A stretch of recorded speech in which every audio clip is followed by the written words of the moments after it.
yi dee leen aar seen bakkan ci jàngoro yi dee leen aar seen njaboot ci jàngoro yi dañoo bare feebaru sida tuberculose tétanos bilharziose parasitos dañoo bare. mbokk yi bismillah dal leen ak jàmm ci seen émission weeru weerle ni ñu koy defee ñaari ay bés toogaat fii àndaat ak yéen ci seen émission weeru weerle waaye laata may tàmbali nag du ma def lu dul jaajëfal ki nga xamante ne moom moo fi wutu woon di Mamika mu def ko nag ak liggéey bu mucc ayib ñu koy jaajëfal bu baax moom Mamika ñu naan sotti ceeg def ci la lépp ci biir kër gi la di Walfadjri di leeru jamono weeru weerle tey ñu am mbégte nag dellu si waat di waxtaanee beneenub jàngoro ñu gis ne jamono yi dafay lëmbe àdduna sépp mu ñu dippee ko hépatite B di ab infection boo xamante ne xëy na docteur la xam-xamam di gën a màcc ci fànn boobu ngir mu mun ci indi ay leeral waaye lépp loo xamante ne rek moo di de contamination bi lan mooy hépatite B loolu yëpp tey dinañ am yéene faram fàcce ko ñu leen di xaarandi yéen tamit ci buumu jokkoo bi di 88 628 99 99 114 waaye laata loolu Mamika moomee dinañu xamale ak jàngoroy hépatite laata may dalal docteur Cheikh Ahmed Tidiane Mbodj. hépatite bokk na ci wàllu inflammation aiguë wala sax bi nga xamante ni dafay yàgg ci nit ki te jàpp res bi ba tax ne li ko war a mën a joxe daal dina bari loolu ci kaw loolu mën nañ ci seetlu li nga xamante ni nag moom mooy jàpp res bi bu demee ni A wala sax G wala bi nga xamante ni naanum sàngara su bari moom ba tax ne itam am na hépatite boo xamante ne naanum garab su bëri moom mooy gën a faral di ko joxe boobu nag bu ko defee dafay daal di jaxasoo sa deret indil la jafe-jafe ci sa wàllu res ba tax ni hépatite chronique bi maanaam bi yàgg ci nit ki mën naa nekk ab ndorteelu infection ba nekk ci moom ci diir bu tolloog juróom benn weer muy doog a feeñ ba tax ni hépatite mun na sax dem ba jox nit ki li nga xamante ni moom moo di yàpp cirrhose wala sax canceru res bi li ñu gën a seetlu ci hépatite maanaam suy ñëw ci nit ki du am benn signe loolu nag ñu ngi koy woowee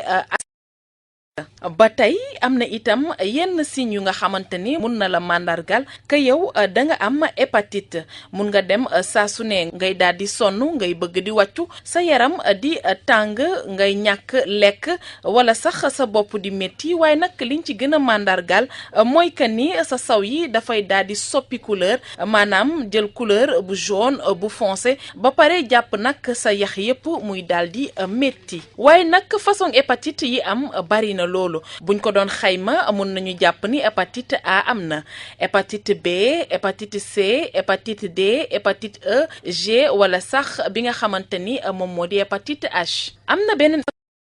xamante ni ba tey ñu ngi ciy def ay gëstu ndax nag mun nañu njort ni que mun na ami ëllëg boobu nag ñoo ngi koy woowee hépatite F waaye ñi nga xamante ni seen xam-xam dafa màcc ci wàllu boobu noonu ba léegi indeeguñ ci ay leeral ci lu jëm ci hépatite F boobile. Mamika kon ñu koy jaajëfal ci ñum ñu xamaleek hépatite moom yemul rek ci hépatite B laax na hépatite yi nga xamante ne yëpp nemmeeku nañ ne am na te ay chercheurs ñoom ñoo ko découvrir du ma def lu dul dalal docteur Mbodj fi nga xamante ne moom moo di këram docteur Cheikh Ahmed maa ngi lay nuyu amaat mbégte toogaat ak yow. maaleykum salaam soxna Awa Diop Ndiaye ñi ngi moon la trop ci émission bi waaye comme ni nga ko waxee Mamika mi la ci wutu woon def na liggéeyam nu mu ko waree lu am solo rek ci àdduna moom mooy daal di ubbi dara li ci des nag nit ñu ku ñëw rek war a ci ji tuuti def ci wàllam et puis mu daal di jeex ñuy ñaan nag mu continuer noonu ba nga xam ne ay ati at ñeneen sax dinañ mën a ñëw continuer seen émission incha allah docteur tey ñuy waxtaanee jàngoroy hépatite hépatite naam duñ ko dégg lu bari ci Sénégal waaye doon na infection boo xamante ne tey mi ngi lëmbe àdduna ñu bari am nañu li nga xamante ne moom moo di hépatite naam dañ ko umpale mais tey ñu bëggoon rek ñu taxaw seetlu ci benn hépatite mooy bi ñuy gën a ràññeetle nga wax ñu jàngoro jooju mooy lan jërëjëf soxna Awa xam nga ñun nit yàlla subhanahu wa taala daf ñu def ñu am suñuy suux yu bëri am tamit lu bëri lu ñuy aar maanaam nit fu mu toll rek yaram bi mi ngi def lépp lu mu mën pour mu dund waaye tamit dafa am yeneen mbindaaf fon yoo xam ni ñi ngi ci àdduna bi di dund ak ñun bu ñu dundee ak ñun nag ni suñu yaram di xeexe ak ñoom ni ñuy xeexe moom moo tax lu bëri feebar di am bu ñu tuddee turu hépatite comme ni ma ko Mamika moom mooy tawat boo xam ni res lay jàpp te xam nga res moom mooy comme borom këru nit moom mooy def lu bëri parce que posen bu dugg ci nit res moom moo koy raxas res tamit dafay defar lu bëri day defar suukar di ko stocké comme sàq bu ko yaram bi soxlaa mu jox ko am na lu bëree bëri lu muy def garab goo jël ci res bi souvent lu ci ëpp lay jaar doog a mun a am njëriñ donc res boobule bu dee dafa feebar te li koy feebar nag dafa bari waaye ñun bi ñu ci soxal moom mooy benn ndeyu jàngoro bu ñu naan virus de l'hépatite B maanaam ndeyu jàngoro boobu fay dugg ci biir res bi bu ci duggee daal di fay indi lu mel ni safara maanaam inflammation parce que xeex ñëpp xam nañ ni bu doon sax xeex ci ay arme taal bi day jolli noonu lay def nag ba res bi daal di am lu ñu naan inflammation loolu la ñuy wax hépatite parce que lépp lu nga xam ne dafa jóg ci res dafa laal res ci tubaab dañ koy wax hépato même ñi koy faj sax dañuy wax hépatologue léegi nag bu dee dafa feebar maanaam dafa mel ni safara moo nekk ci moom ñu koy tuddee inflammation boobu tit moo tax ñuy tuddee hépatite B nag dafa am ndeyu jàngoro bu tudd virus de l'hépatite B moom mooy fekk mooy ñëw bi ba daal di koy yàq noonu hépatite B boobu docteur gis nañ ne ñu bari dañ ko umpale ndax sànq ni ko Mamika baamoo mooy signe clinique yi maanaam teelul fës trop ci nit ki wala nit ki dina ko dundee te du ko xam waaw xam nga loo xam ni pour ñu xam ko am na yenn analyse yoo xam ni dañ koy war a def loolu mun na tax nit bañ a xam feebar bu bari loo xam ni tamit yëg-yëg yi muy ñëw dafa mel ni yëg-yëgu sibbiru walla grippe ndaxte mën nañu wax ni hépatite sax pour yombal moom mooy li wolof di wax pays pays bi ci boppam benn yëg-yëg rek la ñu koy tuddee ictère waaye tawat bi ci boppam nu muy ñëwee effectivement niñ ko waxee sànq nit ki day mel ni dafa sibbiru parce que boppam day metti biir bi mën na daw walla mu seere yaram yi di metti yaram bi tàng donc xam nga loolu yaram bi yëpp di metti loolu ku ko am dañ lay wax rek fii Sénégal da ngaa sibbiru da ngaa grippe fekk ndekete yow loolu mën na nekk hépatite te ñu ci bëri tamit bu ñu jëlee téeméer juróom-ñaar fukk yi da leen di dal te duñ ko yëg ba nga xam ni benn bis la ñuy toog rek daal di dem joxe seen deret wala ñu laajte ko bilan ñu ni leen yow da nga am hépatite B parce que dañuy gis ni antigène HbS bi donc loolu moo tax ñu bëri xëy na umpale ko liñ ci xam nag di ko ràññeet moom mooy bu demee ba ñaareeli phase bi maanaam bu dee pays bi ñëw na maanaam ictère voilà jaunisse bi bu boobaa da singuwaay bi dafay wàññeeku ba pare dafay jaune dafay mboq foncé bët yi daal di fépp fu weex ci nit rek mais bu dee ku xees da ngay gis dafay yaram bi day mboq waaye comme dañoo ñuul en général souvent duñ ko seet si suñu der mais ñi ngi koy gis si suñu bët yi boo xoolee bët yi dafay mboq te boo singuwaayee mu daal di foncé ndaxte wextan boobu nga xam ne res bi moo ko doon defar te waxtaan lu mu war a def moom mooy wàcc ci butit diwlin ya graisse yi ñuy lekk mu rees ba pare mu dem àll yi daal di koy peinture ba nga xam ni mu mel ni mu war a mel nga xam ni dootul nurooti ak lekk ba nga xam ni day génn noonu wextan boobu dootul jàll fa mu waroon jàll pour reesal mais dafay mujj mel ni comme tuyau SONES SDE bu toj rek xam nga ndox mi day wesaaroo léegi nag day ball ci deret bi looloo tax bu balee ci deret bi nag loolu moom mooy tax bët yi di jaune ak boo singuwaayee mu jaune loolu la donc finalement loolu wextaan boobu moo tax après ñuy wax kii dafa pays fekk pays bi benn yëg rek la moom mooy ictère boobu nga xam ni moom mooy wextaan bu waroon jàll ci suuf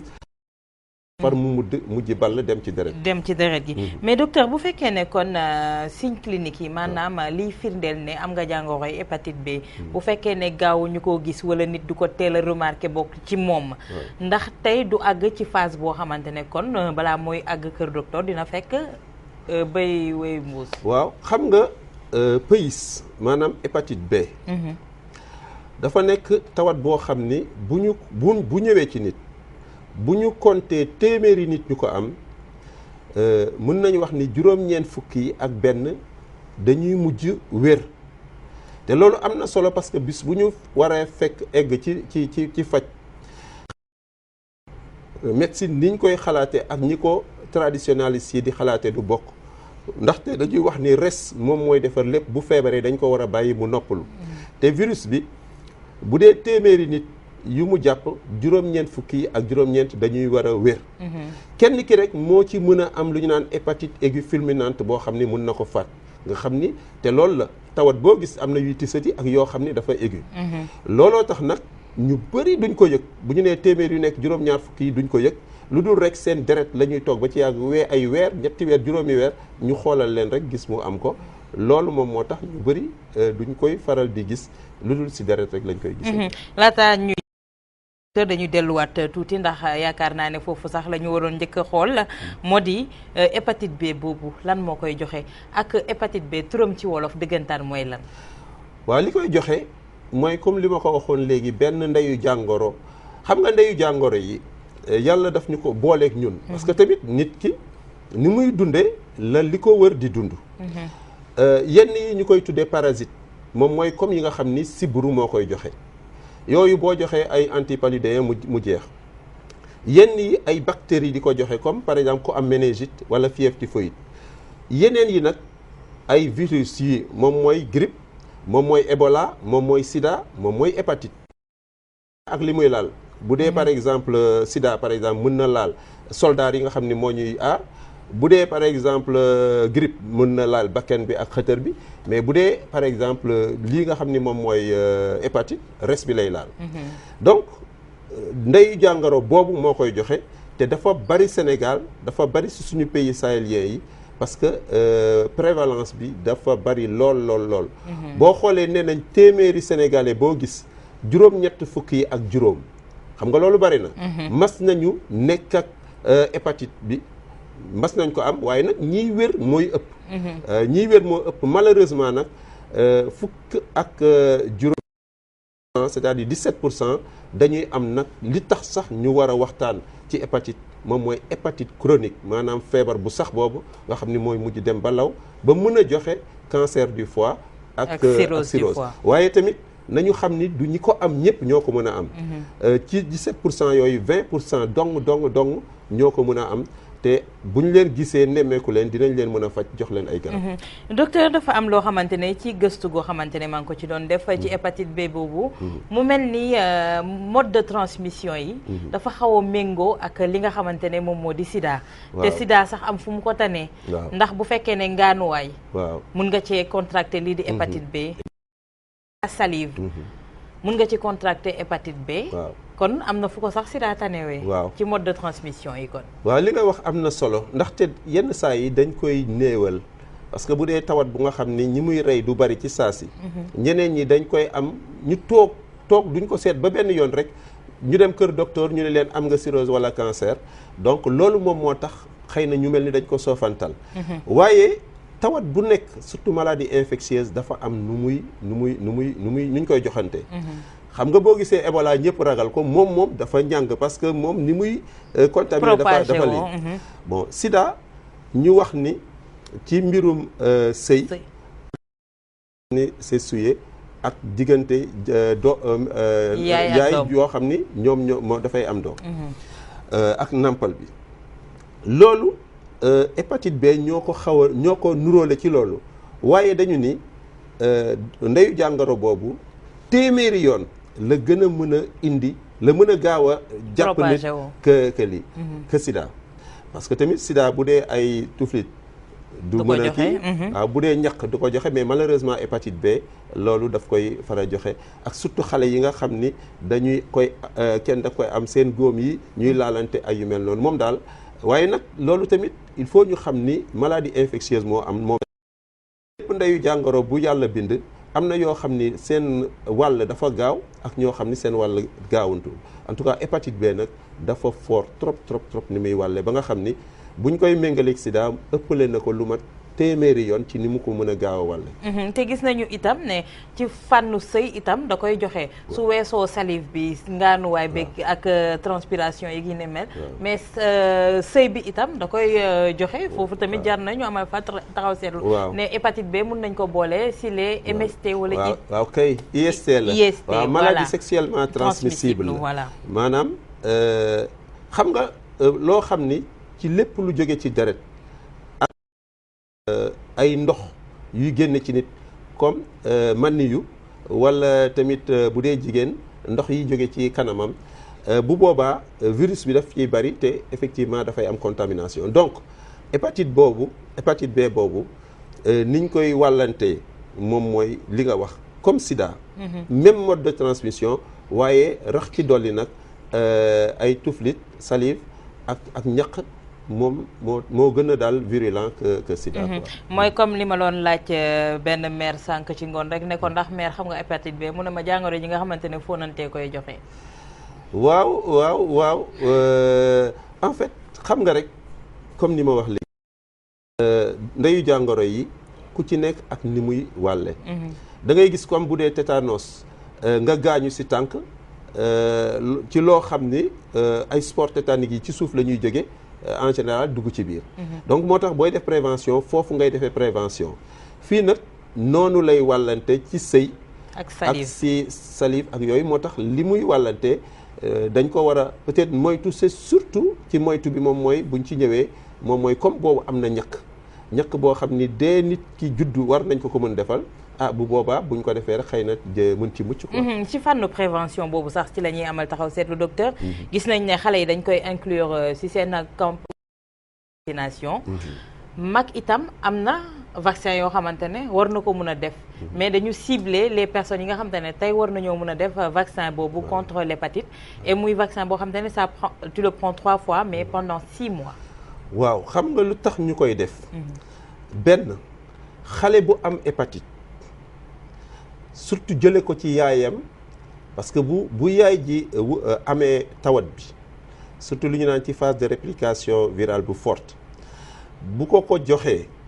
moom pour mu nekk hépatite chronique maanaam mu sax ci moom moo gën a mën a gaaw dañuy wax ay 90%. tandis que bu dee mag boo xam ni dem na ba am hépatite dafay wér presque 10% rek ñoo ci mën a am hépatite chronique xam nga loolu am na solo lool donc bu boobaa xale yi nga xam ni dañuy surtout juddu rek ci premier jour bi parce que boo xoolee Sénégal souvent dañuy toog waaye ay 6e semaine maanaam weer ak lool lu topp di doog a ñàkk te bu fekkee ni comme dañu ni jigéen yi ëmb yëpp 20% maanaam ñaari fukkeel yëpp dañoo am hépatite bi donc ñooñu war na tax fu xale juddoo rek ci saa si première fan bi buñ ko mënee ñu def ko waaye comme ñenn ñi dañuy wasine fu sori ak yu mel noonu waaye del képp kenn koo xam ni daal bëgg nga aar sa doom bu juddee rek ci première fan bi ñàkk moo gën a wóor pour que du mën a am hépatite parce que xale bu am hépatite ni muy mën a saxe nekk hépatite chronique moo ëpp fukki yoon que mag boo xam ni ci la gën a grave tamit que mag boo xam ni am na hépatite boobu maanaam pays boobu. docteur laataa ñuy continuer dañuy wax rek suñuy téléspectateurs ne mën nañoo bokk ci waxtaan bi ngir am ay laaj yu ñu jagleel docteur Cheikh Ahmed Tidiane Mbodj ci 88 628 99 99 111 suñu page Facebook Weer Werlé itam soo amee laaj yoo xamante ne mën nga ko jagleel docteur Cheikh Ahmed Tidiane Mbodj dinañ ko jot fii ci plateau bi indi ci ay tontu docteur si wàllu prévention boobu la ñu nekkoon ci la ñuy desandi suñu weesoo ne judd na ñu wax ko vacciner hépatite B mais il y a des grandes personnes yoo xamante ne tey pour prévenir li nga xamante ne moom moo di hépatite aussi il y a des vaccins yoo xamante ne c'est à leur disposition yoo xamante ne mën nañ ko def mais ça dépend aussi li ñuy wax lu ci bëri mooy dem dans des zones à risque de contaminer la maladie ou d'avoir un partenaire boo xamante ne dafa am hépatite. waaw léegi xam nga ñaari yëf moo am xam nga déjà xale bu juddoo ñu ñàkk ko moom aar nañ ko te loolu moom moo war a nekk suñu combat au niveau du Sénégal léegi mag yi nag ñoom ñu ci ëpp comme fekk na ñu nekk ñu masoon feebar bi xëy na ñu yëg ko ñu bañ ko yëg ñooñu dañ leen war a defal ñu xool ba xam amuñu nekkul seen deret waaw bu ñu leen defalee antigène HBS bu dee c'est positif duñ leen ñàkk bu ñu leen defalee tamit antigène mu négatif dañuy xool ba xam ñi seen yaram mi ngi xeex moo tax dafa am anticorps anti HBS boo xam ne bu ñu ko defaree dafa am taux bu nga xam ne bu fa eggee ñu ni kii jarul muy ñàkku bu dee nag eggu fa ñu ni kii kat amul kaaraange nañ ko ñàkk donc bu dee mag ñi noonu la léegi nag li nga wax dafa am solo ndaxte am na ñoo xam ni ci maladie infectieuse boo gis feebar buy wàlle bu nekk dafa am ñoo xam ni ñoom la war a gën a soxal moo tax ñi nga xam ni ñooy infirmier ñiy manipuler ñiy jël deret ci centre de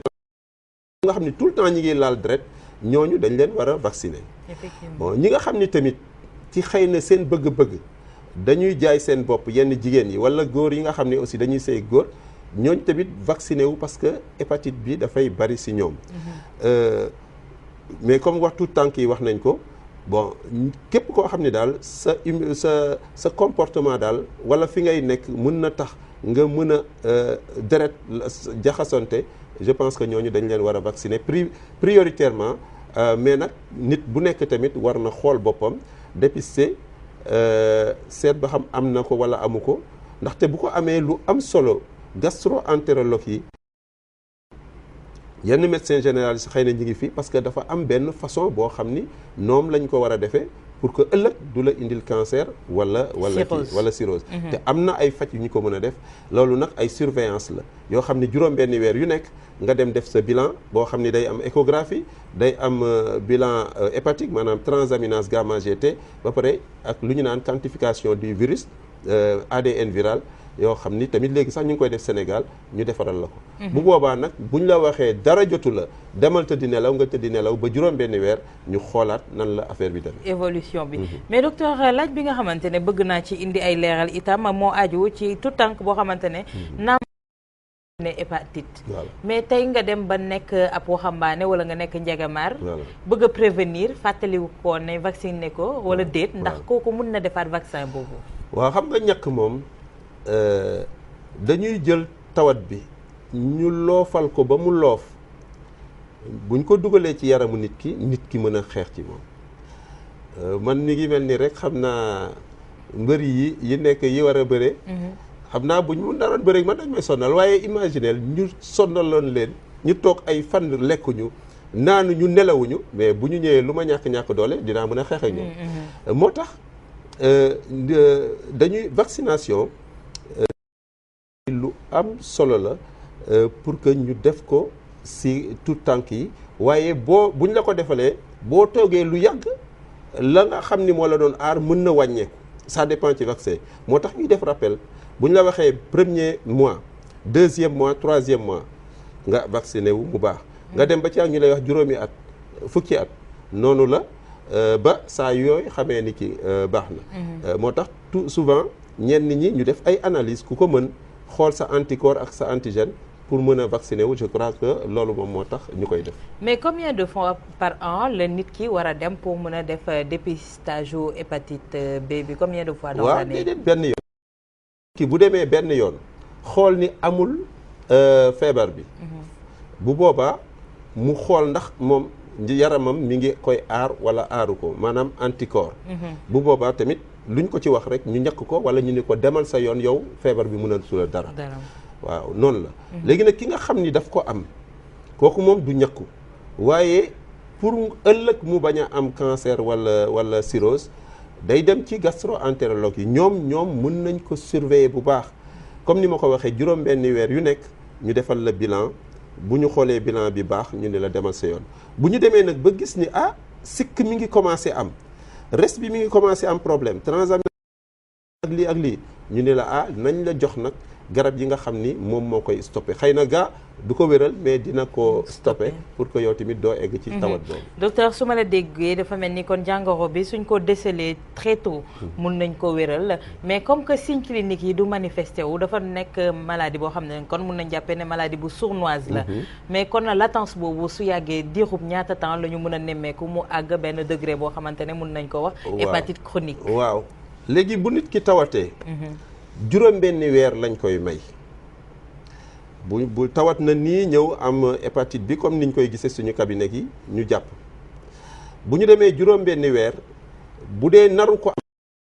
complètement yaram bi dafay xeex ak microbe bi sànni ko fële mu jeex waaye bu ko ëppee rek ñu commencé wax hépatite chronique bu chronique nag yàlla mën na def nga dund ba am téeméeri at dala du la jot waaye dañu seetli ni ñaar fukki at ba fanweeri at après foofu lay commencé nit ki mën a am cancer wala cirrhose waaye boo xoolee ni lu ci ëpp ci contamination yi ay tout tànk lay doon looloo tax fii da ngay xool nit dem ba am fanweeri at ak juróom rek commencé am ay cancer du foie voilà de bu doon par exemple ay mag moo koy am bu dee mag nga ba pare xam nga bu toogee fanweeri at dina fekk nga màgget waaye xale yi comme ñoo koy moo tax vaccination bi ñàkk bi am solo nañu fexe ñu ñàkkule surtout que ci programme bi nekk na ci te c'est gratuit donc dañ ko war a def quoi. kon tey su ma la déggee docteur xale boo xamante ne par exemple jotuñu koo ñàkk war nañ ko yóbbu ci ni mu gën a gaawee dépistage pour ñu xool maladie bi fan la toll ci moom. absolument li nga wax dëgg la awma dara lu ma ciy teg dañ ko war a yóbbu dépister ko bu amee antigène ñu commencé di ko suivre voilà surtout nag ñu xam ni ci côté yooyu nag lay gën a grave que ku dem ba nekk mag door ko am quoi. ok suñu dëkk bi taux de prévalence bi docteur nee nañu mi ngi commencé di jéggi dayo ndax comme niñ ko waxee rek dafa doon loo xamante ne maladie bu sournoise la signe clinique yi du teel a apparaître rek yi ni mel naam am na des mesures préventives mais comme tout sexuellement transmissible aussi fi mu nekk sexualité bi dafa jël benn proportion boo xamante ne inquiétante moo tax nit ñi tey bëgg waxtaane li nga xamante ne moom moo di hépatite B ban fi mu nekk ni lan mooy doon prévention bu njëkk bi laataa sax ñuy wax waxu vaccin yeeg yi ni mel. waaw xam nga bu ñuy wax prévention bu njëkk moom c'est vrai dañuy wax ñu ñàkk xale yi parce que boo gisee ma koy wax di ko baamtu foofu la ñu mën a kii d'ailleurs responsable yi madame Diallo sax nga xam ni mi ngi il faut ñu féliciter ko parce que mi ngi xeex boo xam ni depuis ay at pour que nit ñi vraiment ñàkku bon wax na ni bu ñu amoon 90% de vaccination rek dinañ maîtriser infection bi donc loolu moom mooy lu jëkk évidemment li ci des moom mooy képp kenn koo xam ni yaa ngi déglu ay émission yoo xam ni dañuy wax feebar buy wàlle xamal nan lay wàlle nee nañ wàlle bi mi ngi nekk ci mën yu en fait ci sëy donc bu boobaa bu dee nit ñi ñi ngi takkante war a nekk jëkkër ak jabar bu leen neexee ñu daal di def seen dépistage pour xool ba xam ku ko ci am bu ko dee kenn am na ko ci balaa keneen ki di ko wàll mu def les choses nécessaires c'est-à-dire dem ñàkku ji bon ñi nga xam ni ñoom ñooy infirmier médecin tout le temps ñun ñi sax suñu bopp ñi ngi nekk en contact ak nit ñi di li ñuy sol ay gants waaw booy jël ay prise de sang nga sol ay gants mais bul wax rek waaw tey jii wala ëllëg mën naa ko def tout le temps maa ngi koy def de manière permanente il faut loolu il faut ñu stériliser parce que virus hépatite ngay gis xam nga bu dee virus Ebola moom bu génnee fii rek dee virus sida tamit bu génnee ci mbedd mi dee waaye virusu hépatite moom juróom-ñaari fan mën na ko toog di nelaw te boo ko defee éther def ko alcool du dee donc dañu ko war a tàngal di ci autoclave yi di stériliser bu baax à des températures yoo xam ni looloo tax ñun surtout personnel médecin dañu war a def attention ci loolu sinon dinañ obligé di jox suñu bopp hépatite ba pare te di ko wasaare ci dëkk bi. mu mel ni docteur ñi nga xamante ne dañoo umpale kon tey gravité li nga xamante ne moom moo di hépatite dafa bëri. suñu waxee ne hépatite tey ni muy nelawee ci doomu aadama ak sa façon de contaminer les gens ak yooyu. yemoolwul ak tey li nga xamante ne moom moo di sida. naam mun nañ ko wéral ci benn fànn bi. mais tey jii li nga xamante ne moom moo gën a soxal askan wi ci hépatite boobu mooy ñu gën leen a wax anam gi nga xamante ne nee nañu moom lañ ko mën a moytandikoo naam vaccin am na waaye prévention bi ak li nga xamante ne bi nee nañ des na leer ba léegi ci ñoom. waaw xam nga yëg-yëg bi damay wax prévention wax yëg-yëg bi. ñu wax ci yëg-yëg bi d'abord. xam nga dañu ni feebar boo xam ni da lay tisati loolu mënuñu ci dara yàlla moo def noonu. parce que bu dee téeméeri nit yu ko am juróom-ñaar fukk yi duñ ko yëg lu dul ñu toog ba ci yàgg rek jël seen deret ñu ni leen yow kat am nga hépatite B chronique loolu moom kenn mënu ci dara. ñaareel bi moom mooy tawat boo xam ni bu nekkee sa yaram mun na def ñaar fukki at fanweeri at du la def dara doo yëg dara. bu boobaa bu ñu la waxee dina mën a joxe cancer wala kii tamit da ngay wax rek ni man de toute façon tey jotuma dara jotuma. looloo tax nit ñi bu ñu amul rek loo xam ni da leen di faagaagal gis nga bi fi Ebola bi ñëwee nga xam ni moom day romb rek di lii dañoo ñëpp a tiit waaye bu dee tawat yoo xam ni dafa yàgg noonu souvent dañuy dem ba ci yàgg dañuy wax ni garaawul loolu moom moo tax te pourtant du maladie bénigne parce que bu ñu xoolee ni Sénégal dafa bari cancer du foie bari cirrhose te fukki cancer du foie boo jël juróom-ñett yi hépatite B moo ko joxe xam nga loolu quand même war na tax ñu def attention. en tout cas que ni kii feebar bu garaaw la tawat boo xam ne am na ñàkk nañu fexetu ba ñàkk dañ koy am ci biirum sëy ñu def sëy bu jaar yoon la. et éviter les partenaires multiples. Voilà, absolument. Parce que ni ñuy defee prévention sida noonu la ñuy defee prévention hépatite. bu dee ñun médecins yi. mais docteur si point boobu sax balaa ngay continuer. suñu moytoo li nga xamante ne itam mooy partenaire multiple yemul dong ci sëy yi kese. parce que hépatite ni ma koy tuddee chaque jour. mooy la maladie du baiser. donc ça englobe. et le rapport sexuel. et également la transmission par la salive. waaw xam nga bu doon sida rek moom. ay fóonante ak yenn yi mën na ko bañ a joxe. waaye bii moom moo gën a mën a contaminer parce que nee nañ au moins de 50 à 100 fois plus contaminable que le sida. bon léegi nag loolu moom moo tax ñun ñu war a gën a def attention tamit ni attention tawat bii kat ndeke dina joxe cancer. dina joxe cirrhose te loolu bari na Sénégal te ci lii lañ koy amee donc ñu def ko ci anam yu leer anam yu baax. bon waxuma sax mbirum diine li muy wax ci ni ñuy war a see mais je pense que bu ñu xamee ni tawat yoo xam ne mën nañu gaañ mën nañu faagaagal da ciy jaar rek ñu jaar ko ci leer. ñi war a jël def ay préservatif ñu def ko ñi war a maandu ñu maandu et puis bon je pense que loolu. docteur am nañu ay message itam ci Facebook bi. kii nee na moom sa patient la dafa amoon hépatite B il y a 3 mois. nee na moom ak njabootam yëpp. au début ñu ngi ko jàppee woon fièvre jaune. mais même symptômes yi lañu ndax même symptôme lay am que fièvre jaune. nee na mënatul woon lekk mu perdre 5 kilos en une semaine. exact mais nee na bi nga ko tàmbalee faj au bout de 2 jours la commencé gis li nga xamante ne moom moo di tan kon kooku àggul woon stade boo xamante ne c'était incurable. waaw non xam nga hépatite aiguë ñun dañ koy faral di gis. c'est normal parce que da ngay ñëw nit ki yaramam tàng ak yu mel noonu. ci tàmbali bi sax mën nga xalaat ni sibiru la. nga def ay analyse nga def transaminase yi mu yéeg nga def antigène HbS mu positif nga xam ni hépatite aiguë la. léegi nag foofu nag discussion bi ak nit ki parce que faj bi tamit mooy lan wax nit ki da ngay moytu garab yu bëri. c'est vrai sax am na benn reen bu baax waaye attention tamit ci reen yi parce que nee naa la. res moom mooy borom kër. voilà docteur ci point boobu sax. parce que damay gis tableau yu bëri. mën naa faj hépatite. moi je suis d'accord pour les autres maladies. mais maladie boo xamante ne ça touche le foie. quand même bëgg koo faj ak ay ren des potions yoo xamante ne xamoo dosage bi te dafa doon lu fragile. voilà léegi nag foofu tey est-ce que vous pensez que ne am na ay ren yoo xamante ne tey mën na venir à bout. de l'hépatite. waaw xam nga jàngale dafa metti yenn saa yi parce que loo wax. nuance yi duñ ko jàpp. lu ma bëgg a wax moom mooy xam nga hépatite bu amee viral laa wax bu ñu waxee ñun dañoo war a bàyyi res bi comme res moo feebar te res mooy def lépp dañ ko war a bàyyi mu noppalu yaram bi ci boppam dina fexe ba xool nu muy xeexe ba nit ki wér parce que nee naa la téeméer yu nekk juróom-ñeent fukki ak juróom-ñeent dañoo war a wér mais à condition que res bi feebar duñ ko agressé res moom mooy togg garab yi ñuy naan mais waxuma sax ay garabu wolof mais garabu médicament ku am hépatite tant que xanaa wàccuwuloo ay sa biir di daw pour ñu defaraat la ay perfusion pour récupérer ko garab yu bëri dañ ko war a éliminer évidemment nag discussion bi moom mooy jafe nga nan ngay mën a waxee nit ki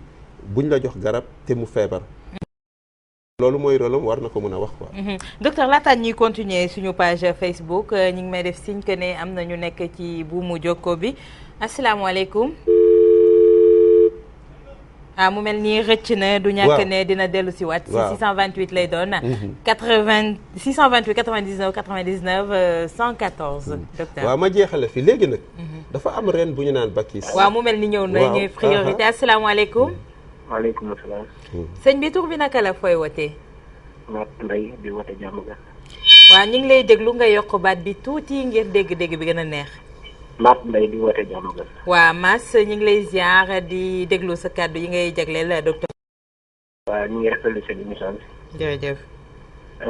jël na feebar bii nii comme ñun ñi nga xamante ni dañuy faral comme ça bu sa bopp mi tee nga dem jënd benn doom pour nga naan ko wala ay comme ça sans wen yi gars yi di jaay ñu di ko naan nii comme yooyu da koy naan si lu bëri da koy faral di joxe loolu naka lay demee te yooyu dama gis léegi mu bëri trop ci mbedd bi. waaw. waaw. après bu fekkee ne am na yeneen laaj da ngay tegle laaj rek après docteur fekk nga toog sa kanamu télé mu tontu la. waaw et puis ak problème mu pauvreté bi ñuy wax ne te loolu gis naa ne dafa mel ni dafa xew daal pour man dafa mel ni loolu mu ñàkk daal ci dund gi dama gis ne gars yi dañ ko ciy boole.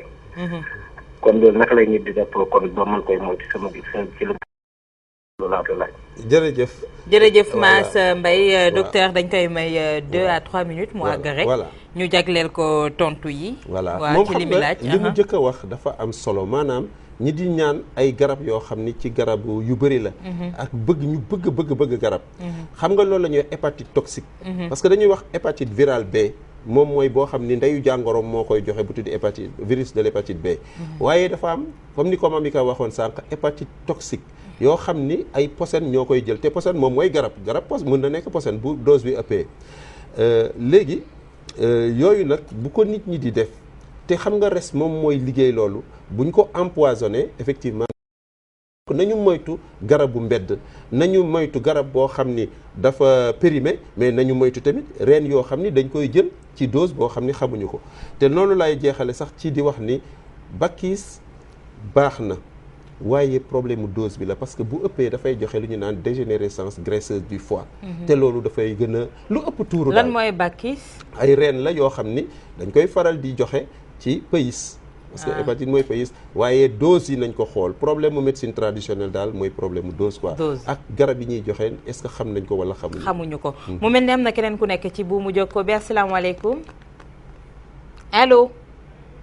mu mel ni dem na docteur dina dellu si waat Facebook bi waaw ci deuxième laaj bi xam nga dafa waxoon ci mode de transmission yi rek comme ni nga ko génnee sax salive mën na tax transmission bi bu boobaa tamit ku koy def tamit nga xam rek. nga xam partenaire multiple la ñuy moytu rek. non partenaire multiple moom baaxul moom. waaw docteur kii dafa ñëw di Moussa Sow lay wuyoo nee na ñu bëri ci askanub Sénégal dañoo wumpule li nga xamante ne moom moo di jàngoro hépatite ak risques yi nee na ndax xalaatuñu ne kilifa yi war nañ ci gën a jóg ngir gën a communiquer ci jàngoro jooju. wax na dëgg parce que bu ñu nee téeméeri sénégalais boo gis juróom-ñett fukk yi ak juróom. mas nañu nekk en contact avec le virus bu boobaa am na sa famille am nga koo xam ni dal na ko surtout que nag ku xool rek ni cancer du foie wala cirrhose am nga sa benn mbokk bu ko xam ne mas na ko faat donc li mu wax dëgg la te il faut ñëpp jóg si vraiment jàppale ministère bi tamit nga xam ne mi ngi def ay efforts yu bëri ñu def vaccination yi ñu jàppale aussi madame Diallo ak ñëpp ñoo xam ni daal ñi ngi ci pour que hépatite gën a wàññeeku parce que ci Sénégal li mu ciy def ci dégâts da ngay gis ay cadres yoo xam ne ndeysaan am xam-xam am lépp nekk des gens brillants dem ba ci digg bi rek faagaagal tout simplement parce que dañoo am cancer du foie. Donc je pense que c'est un problème très grave économiquement quoi pour que ñu war. ki ci ligne bi asalaamaaleykum. allo maaleykum salaam. Awa Diop Ndiaye ñoo ngi ziar. ñu ngi delloo ziar sëñ bi tur bi naka la fooy wootee. Seydina Omar Diallo di Hann Maristes. waa Seydina Omar ñu ngi lay ziar Diallo Diéry di taataan xalaat wi. ñu ngi lay ziar bu baax di ziar Mamika docteur kër gi mu fi nekkoon. dëgg la. di jéem rafet ndax bu ko neexoon mu yem ci suñu jeexam boobu. waaw dafa xam ne liggéey rek am solo ñoo ngi koy ziar bu baax a baax. waaw ñu koy delloo njukkal. ñu ngi lay ziar waaw man moom li ma ci wax daal mooy yi nga xëy na feebar ndax xam naa moom bëri na lool. ndax boo seetloo mag ñi ndax bat bi Seydina Omar. waaw ma ne. dama ne xeetu feebar yi moom bëri na lool. ndaxte man ñi fi nekkoon ñooñu gënoon a gudd fan dañu ñëw wér léegi nag moom damaa xamul bii moom lekk bi la wala lan waaw dafa ko ñooñu suñ bokkoon moom dafa ko ñun dañ ci bàyyi loo xamante ne moom la suñu maam bàyyi woon ñoom ñooñu gënoon a wér ndax man mënuma comprendre léegi nga gis lu ma du ma dëng di ko laaj waaw benn waay boo xam ne jël benn mburu fukki dërëm wala xaaj def ci beurre def ci mayonnaise def ci ndambe wax nga dëgg de bu leen dañ mburu bi di am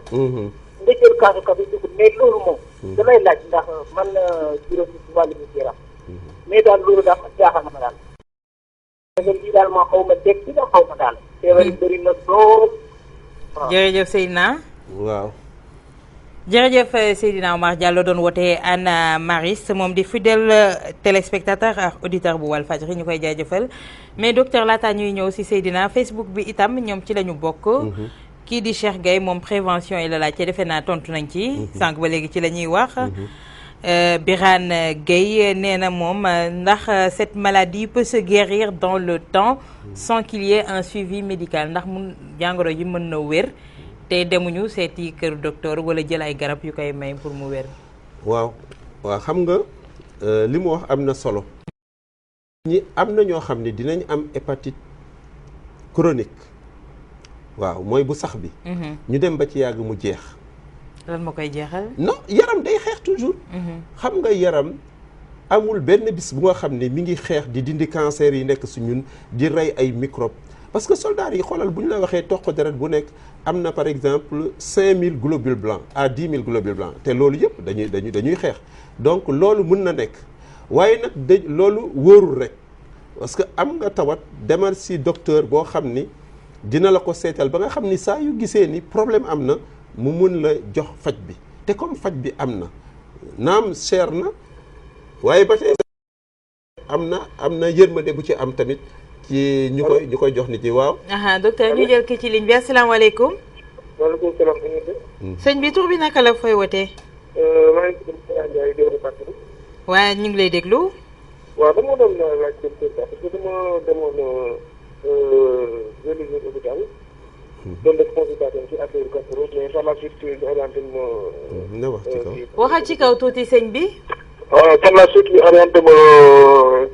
en tout cas daal kii daal laa am daal mu tudd kii nu mu tudd prostate daal lañ ma signalé donc mu doon loo xamante ni lu ma xaw a. nga ni lan lañ la signalé dama xamoon est-ce que prostate nekk na lu ñuy traité. ñu bëgg lañ la signalé prostate. waaw prostate waaw prostate ñaata at nga am. bon man maa ngi am 33 ans. bon ku am 33 ans ñu koy wax mbirum prostate xam naa prostatite la maanaam. prostate bu infecté wu loolu infection urinaire xam nga dayu jàngoro yi bu nekkee ci nit infection urinaire nga xam ni da ngay singuwaay bu jege ba pare muy génnee tuuti deret parfois wala di metti loolu day nekk infection urinaire bu yàggee ci nit nag ba chronique ni hépatite B bi di chroniquer mën na chroniquer ci prostate bi mu nekk prostatite parce que mag bu am juróom fukki at jëm kaw moom adénome prostate lay am ñu koy tuddee prostate waaye yow moom la boo xoolee urologue yi wala médecin généraliste yi mën nañ la jox ay traitement yu xaw a yàgg nag ay antibiotiques yoo xam ne ñoo la koy choisir jox la ko incha allah nga wér quoi. waaw exactement sax loolu dama jox sax parce que moo ma bindal benn garab bu tudd victimicide. waaw benn. waaw en fait. lu am solo rek. lu am solo mooy na dem xam nga docteur bi mi ngi koy traité. na ko continuer topp ko ba xam fu ñuy mujjee daal. te am naa yaakaar ni bu jaaree fi mu war a jaar rek après dina wér. kon prostate à bas âge mun nañ ne prostatite la. infection juste de la prostate. noonu la voilà docteur kon ñu wéyandi ci question yi nga xamante ne itam ñu ngi ñu koy jagleel. moom tamit ci Facebook bi nee na quelle alimentation pour éviter l'hépatite parce que y en a qui disent que la tomate et l'oignon ne sont pas bons pour la maladie maanaam daal ci wolof ban anam la ñu war a lekkee ngir fàggu li nga xamante ne moom moo di hépatite ndax dañuy xamle ne lii di tomate ak soble baaxul ci jàngoro bi. waaw xam nga boo ma waxoon lan la ñuy moytoo feebaru xol les risques cardiovasculaires ma ni la wàññil graisse nga wax ma nan la ñuy moytoo diabète ma ni la wàññil suukar voilà waaye lii ci hépatite doomu kii ndeyu jàngoro moo koy indi infection la nuñ koy moytoo daal moom mooy ñu ñàkk xale yi te kon léegi ni muy wàllaate ñu fexe ba moytu ko voilà docteur am na beneen laaj ne kii nee na Khadim Cissé nee na ndax méttitu foie mën nañ ko méngaleek li nga xamante ne moom moo di hépatite waaw méttitu foie res buy métti mënuñu wax ni loolu rek hépatite la parce que mën nga am lu ñu naan abcès du foie maanaam taabu res xam nga bu boobaa day métti te loolu niñ koy faje ak niñ koy traité beneen anam la en tout cas hépatite moom mooy dafa am lu ñu naan inflammation maanaam ci biir xeex ma nga fay am tàng parce que dafa am lu ko attaqué lu ko agressé li ko agressé nag mun na nekk ndeyu jàngoro virus mun na nekk ay médicament wala posen ñu koy tuddee hépatite toxique mun na nekk tamit loolu mu wax léegi comme par exemple les abcès du foie. allo waaw soxna si na ngeen def. ñu ngi sant bu wér ñu ngi lay ziar tur bi naka la fooy wootee. alhamdulilah dama leb tur bi. lebal nañ la ko mbaa dig ñu ko waaw fay. dama naa leen ko fay dama bëggoon a xam rek bu fekkee sa soxna dafa am hépatite. waaw ndax yow mën nga ko am quoi.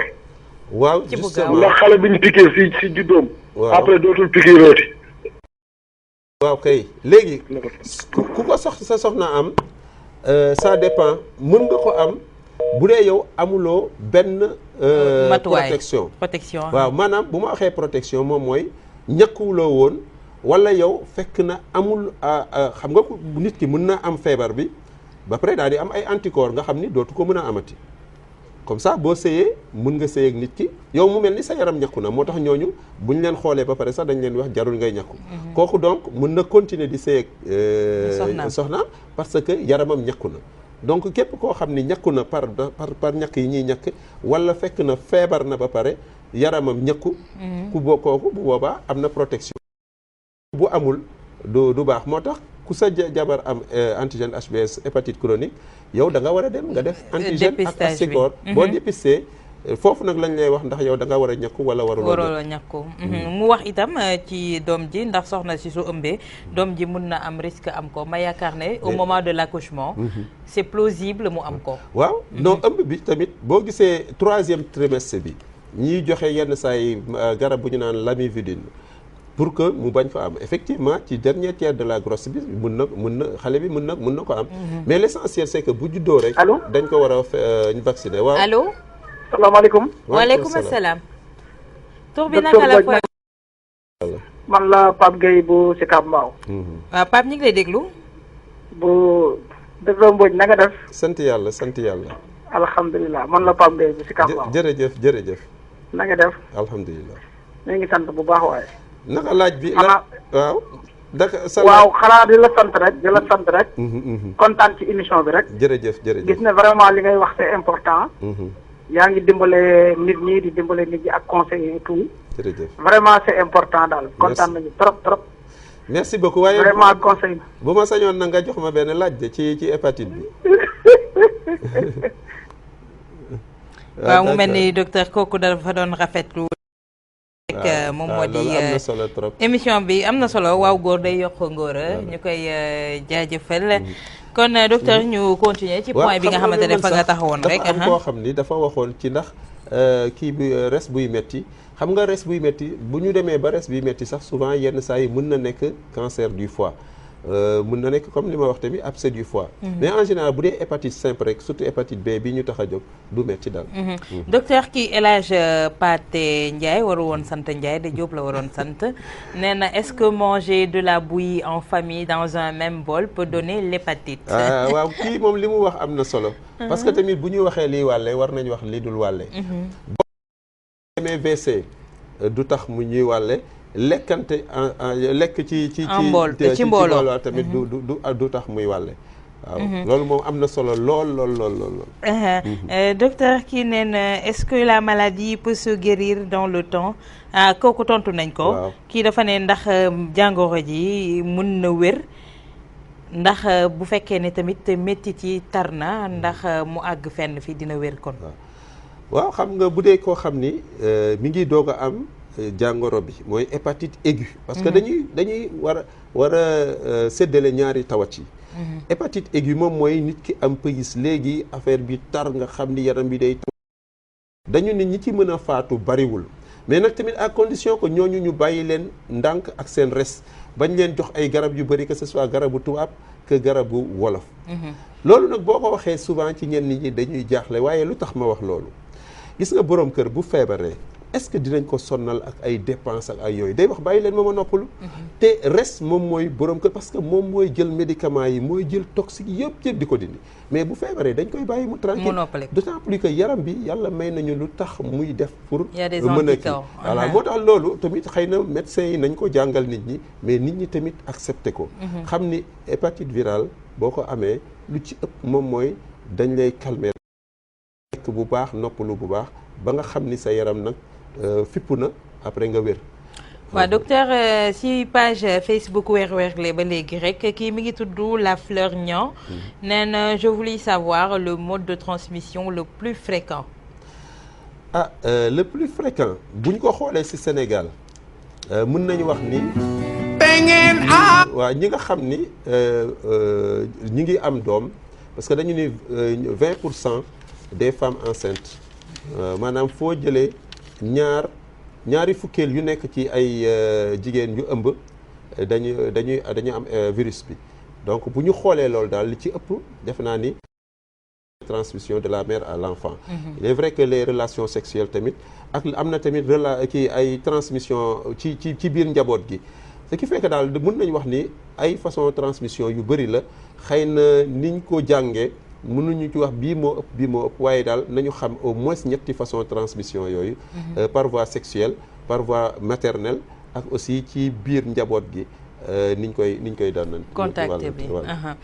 docteur mu mel nii kon waxtu bi ñu xoj nañu sama réalisateur mi ngi may def signe ne ma waxtu bi xoj nañu naam doyaluñu ne mënoon nañ cee gën a yaatal te xam naa ñi nekk ci bu mu jokko bi itam di xëccu ñi ngi ci benn laaj bu mujj rek kii Ndeye Seck nee na ñuy fajee li nga xamante ne moom moo di feebaru hépatite B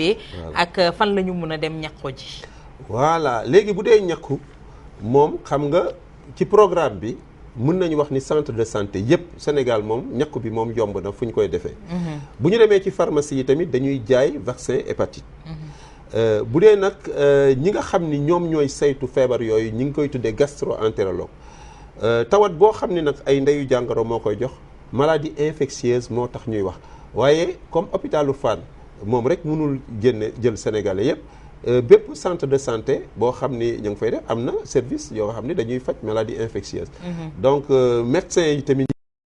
généralistes yi mais daal ñi ñu naan hépato-gastro-entérologue surtout bu dee dafa chronique maanaam dafa sax ñooñu ñooy suivre nit ñi di leen wax juróom-benn weer yu nekk defal lii defal laa nga suivre ko ba nga xam ne bu ñu toogee ba ñu war leen faj ñoom ñooy bind garab yi nga xam ne moom lañ leen di faj. docteur kon tey lan moo fas yéene doon yóbbalu bés bi jagleel ko ñi nga xamante ne ñoom ñoo di askan wi nga xamante ne. saa su jot wér-wérle daf leen di soxal rawatina jëm ci seen wàllu wér-gu-yaram. waaw benn bi moom mooy bu ma sañoon.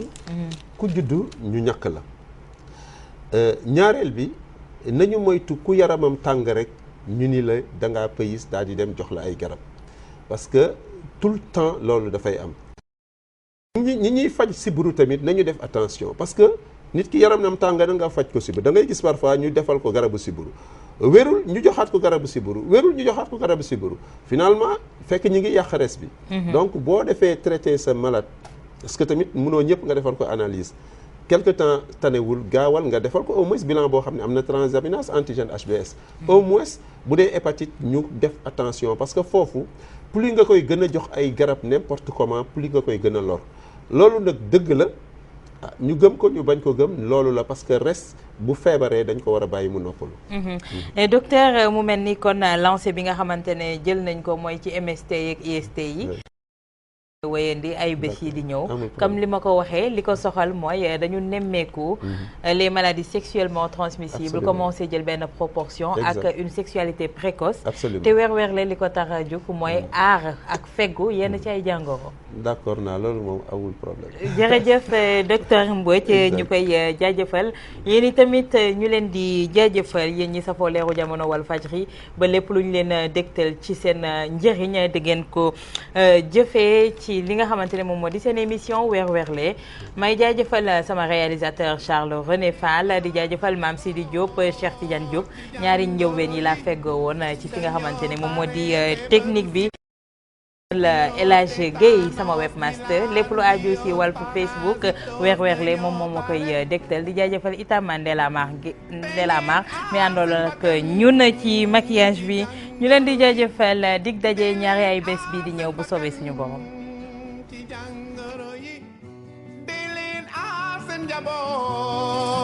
jàngoro yi dañoo bare